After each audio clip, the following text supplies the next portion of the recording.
PCOS या PCOD में infertility क्यों होती है, क्या रीजन है इसके पीछे का, आज हम इसकी प्रॉपर साइंस समझेंगे and I will make it very simple for you. Even if you are not from medical background, आपको पूरा अच्छे से समझ में आएगा कि पीसीओएस या पीसीओडी कंडीशन में इनफर्टिलिटी या बांझपन जिसे हम कहते हैं या बेबी नहीं होना, प्रेगनेंसी नहीं होनी, इसका क्या रीजन होता है। देखिए, आप समझिए कि ओव्यूलेशन एक प्रोसेस है जिसमें कि विमेन की ओवरी से एग्स रिलीज होते हैं, एग निकलते हैं और हर मंथ एक एग निकलता है। और अगर 14th डे के आसपास जब एग रिलीज होता है तो उससे अराउंड 1 या 2 दिन में अगर स्पर्म एग को फर्टिलाइज कर देता है तो प्रेगनेंसी हो जाती है। अगर नहीं कर पाता है फर्टिलाइज तो प्रेगनेंसी नहीं होती है और पीरियड्स आ जाते हैं। तो पीसीओएस पीसीओडी की कंडीशन में एग रिलीज नहीं हो पाता है। ये मेजर रीजन है, ये इनफैक्ट सोल रीजन है कि प्रेगनेंसी नहीं हो पाती है पीसीओएस पीसीओडी की कंडीशन में, या डिफिकल्टी आती है। अब एग रिलीज क्यों नहीं हो पाता है, तभी आपको समझ में आएगा इनफर्टिलिटी का सारा प्रोसेस क्या है। तो एग रिलीज क्यों नहीं हो पाता है पीसीओएस पीसीओडी की कंडीशन में, उसका रीजन है कि एग रिलीज होने के लिए फॉलिकल का मैच्योर होना जरूरी है। यानी कि ओवरी में बहुत सारे फॉलिकल्स होते हैं, उनमें से एक फॉलिकल मैच्योर होता है और वो जो मैच्योर फॉलिकल होता है उसमें से एग रिलीज होता है। तो ये जो फॉलिकल्स हैं basically primordial follicle primary follicle में बनता है, प्राइमरी फॉलिकल मैच्योर फॉलिकल बनता है। तो बहुत सारे प्राइमोर्डियल फॉलिकल प्राइमरी फॉलिकल बनते हैं और उनमें से प्राइमरी फॉलिकल में से सिर्फ एक मैच्योर फॉलिकल बनता है और उससे एक एग रिलीज होता है।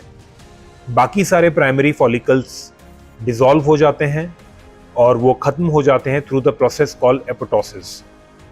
तो पीसीओएस पीसीओडी की कंडीशन में क्या होता है कि जो प्राइमोर्डियल फॉलिकल है वो आपका बहुत सारे प्राइमरी फॉलिकल बन जाते हैं प्राइमोर्डियल फॉलिकल से, लेकिन प्राइमरी फॉलिकल मैच्योर फॉलिकल में कन्वर्ट नहीं हो पाते हैं और एग तभी रिलीज होगा, एग हमेशा मैच्योर फॉलिकल से ही रिलीज होता है। तो आप इस बात को समझिए कि पीसीओएस की कंडीशन में और एक नॉर्मल बॉडी में, एक नॉर्मल विमेन में क्या फर्क है, एक पीसीओएस की बॉडी में, एक नॉर्मल बॉडी में क्या फर्क है। देखिए, नॉर्मल सिचुएशन में प्राइमोर्डियल फॉलिकल से प्राइमरी फॉलिकल का काम और मैच्योर फॉलिकल का काम बनाना एफएसएच का काम है। बेसिकली फॉलिकल स्टिमुलेटिंग हार्मोन का काम है। फॉलिकल स्टिमुलेटिंग हार्मोन ब्रेन से रिलीज होता है और ब्लड के थ्रू ओवरी में जाता है और फिर वहां से जो है एक्ट करता है, प्राइमोर्डियल प्राइमरी बनाता है और मैच्योर बनाता है और फिर एग रिलीज होता है। अच्छा, एग रिलीज होने से पहले एलएच का काम आता है। फॉर एग्जाम्पल, एफएसएच ने प्राइमोर्डियल, ये नॉर्मल केस में मैं आपको बता रहा हूं, एफएसएच फॉलिकल स्टिमुलेटिंग हार्मोन ने प्राइमोर्डियल से प्राइमरी बनाया और प्राइमरी से मैच्योर बनाया, ये एफएसएच का काम है। और एलएच ने ल्यूटनाइजिंग हार्मोन, ये भी ब्रेन से ही रिलीज होता है, पिट्यूटरी ग्लैंड से। तो एलएच ने उस टाइम पे 14th डे के आसपास एलएच रिलीज होता है जब एग्स जो है मैच्योर हो जाते हैं और सिंगल एग मैच्योर हो जाता है, इनफैक्ट सिंगल फॉलिकल मैच्योर हो जाता है जिसमें से एग निकलेगा। तो ल्यूटनाइजिंग हार्मोन उस टाइम पे एक्ट करता है 14th डे के आसपास और वो एग को रिलीज कराता है। एग रिलीज होता है, ओवरी में से एग निकल के फैलोपियन ट्यूब में जाता है और फैलोपियन ट्यूब से फिर वो यूट्रस में, फर्टिलाइजेशन स्पर्म के साथ में फैलोपियन ट्यूब में हो जाता है, फिर वो यूट्रस में आकर के और वो फर्टिलाइज्ड एग है वो वहां पे डिपॉजिट हो जाता है और फिर वहां से बेबी बनता है। और अगर फर्टिलाइज नहीं हुआ तो वो पीरियड्स के फॉर्म में साइकिल निकल जाती है। तो अब यहाँ पे क्या हुआ, नॉर्मल सिचुएशन में एग्स पहले मैच्योर हुए, एक सिंगल एग मैच्योर हुआ, पहले बहुत सारे एग मैच्योर हुए, प्राइमरी बने और प्राइमरी से फिर आपके एक सिंगल फॉलिकल मैच्योर हुआ और फिर वहां से एग रिलीज हुआ। ये नॉर्मल साइकिल है। पीसीओडी पीसीओएस में क्या होता है कि प्राइमोर्डियल फॉलिकल से प्राइमरी फॉलिकल बनने में एफएसएच का रोल नहीं रह जाता है। क्योंकि FSH LH की इम्बैलेंसेस हो जाते हैं और प्राइमरी फॉलिकल से प्राइमोर्डियल फॉलिकल इंसुलिन हार्मोन बनाता है, यानी कि इंसुलिन हार्मोन जो बढ़ जाता है PCS PCOD की कंडीशन में, जो नॉर्मल बॉडी में नहीं होता। अगर आपको PCS PCOD नहीं है, आप नॉर्मल है, फिट हैं, तो इंसुलिन हार्मोन ज्यादा नहीं होगा बॉडी में। लेकिन PCS PCOD की कंडीशन में इंसुलिन हार्मोन बढ़ जाता है और वो क्या करता है, जो FSH का काम है प्राइमोर्डियल से मैच्योर फॉलिकल बनाना, वो FSH का काम जो है ये करता है इंसुलिन।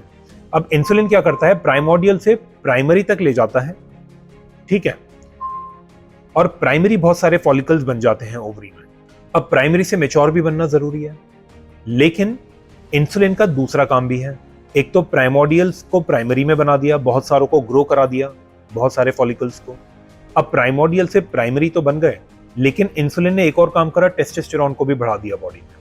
अब टेस्टोस्टेरोन जो बढ़ता है बॉडी में, वो क्या करता है, वो आपके जो प्राइमरी फॉलिकल्स हैं जिनको कि अभी मैच्योर होना था, उनको वो LH हार्मोन से ओवर सेंसिटाइज कर देता है, यानी कि थोड़े से LH हार्मोन से ही वो बहुत ज्यादा रिएक्टिव हो जाते हैं, ओवर सेंसिटिव हो जाते हैं टुवर्ड्स ल्यूटिनाइजिंग हार्मोन।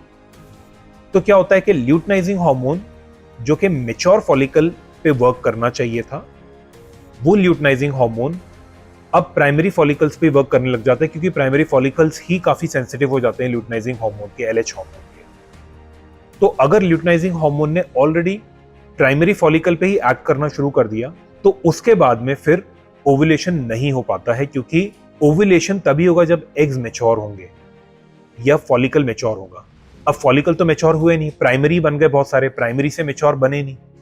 तो क्या हुआ कि ल्यूटिनाइजिंग हार्मोन ने पहले ही एक्ट कर दिया, जबकि ल्यूटिनाइजिंग हार्मोन को 14th डे के आसपास एक्ट करना चाहिए था, एक मैच्योर फॉलिकल पे एक्ट करके वो एग को रिलीज कराना चाहिए था। तो यहां पे क्या है कि एग तो फॉलिकल्स तो मैच्योर हुए नहीं, तो एग कहां से रिलीज होगा।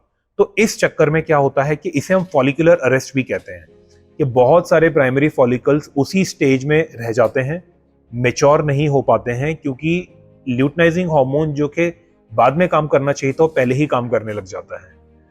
तो इसलिए फॉलिकुलर अरेस्ट हो जाता है, और वो बहुत सारे प्राइमरी फॉलिकल्स क्या करते हैं, उनके अंदर फ्लूइड आ जाता है, पानी टाइप फ्लूइड आ जाता है, और उसमें बहुत सारे सिस्ट बन जाते हैं। तो एक तरीके से छोटे छोटे गड्ढे जिसमें पानी भर गया हो। तो वो अल्ट्रासाउंड के टेस्ट में वो फॉलिकल्स निकल के आते हैं, जो कि एक डायग्नोसिस बनता है कि फॉलिकुलर सिस्ट हैं या सिस्ट पॉलीसिस्टिक ओवरी है। तो वो एक कंडीशन है।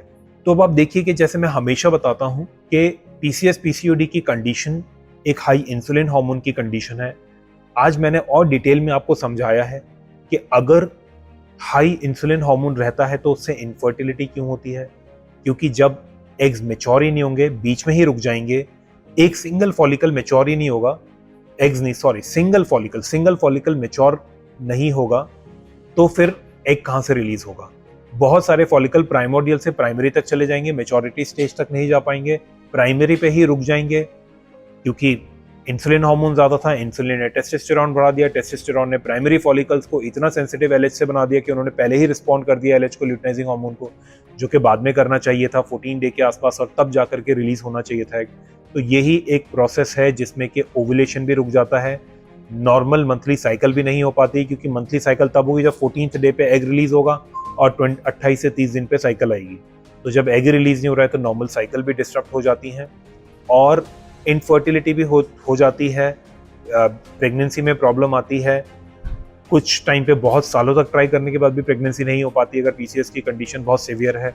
कुछ केसेस में होती है तो बहुत ज़्यादा ट्राई करने के बाद होती है, ठीक है। लेकिन अगर प्रेगनेंसी हो भी जाती है तो PCS PCOD की कंडीशन में और कॉम्प्लिकेशंस हो जाते हैं प्रेगनेंसी के टाइम पे, डायबिटीज़ या हाई BP।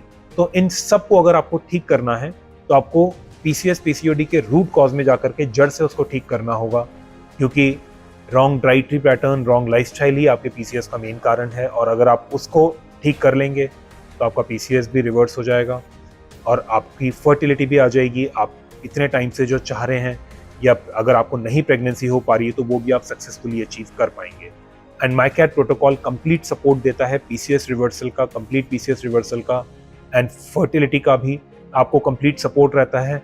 और माईकैट प्रोटोकॉल के सक्सेस रेट बहुत बहुत ज़्यादा हाई हैं, जिन भी लोगों को पीसीएस पीसीओडी होता है और उनको प्रेगनेंसी चाहिए, तो प्रेगनेंसी के सक्सेस रेट बहुत हाई हैं compare to even IVF treatment, या फिर आपके जो रेगुलर बेसिस पे आप दवाइयाँ लेते हैं फर्टिलिटी की, उनसे बहुत ज़्यादा हाई। तो आई होप आपको आज का मेरा डिस्कशन समझ में आया होगा। अगर आपके कोई भी डाउट्स हैं, क्वेरीज हैं, तो आप प्लीज़ कमेंट सेक्शन में डालिए या हमें व्हाट्सएप करिए या कॉल करिए। Just I and my team would be happy to help you. Thank you.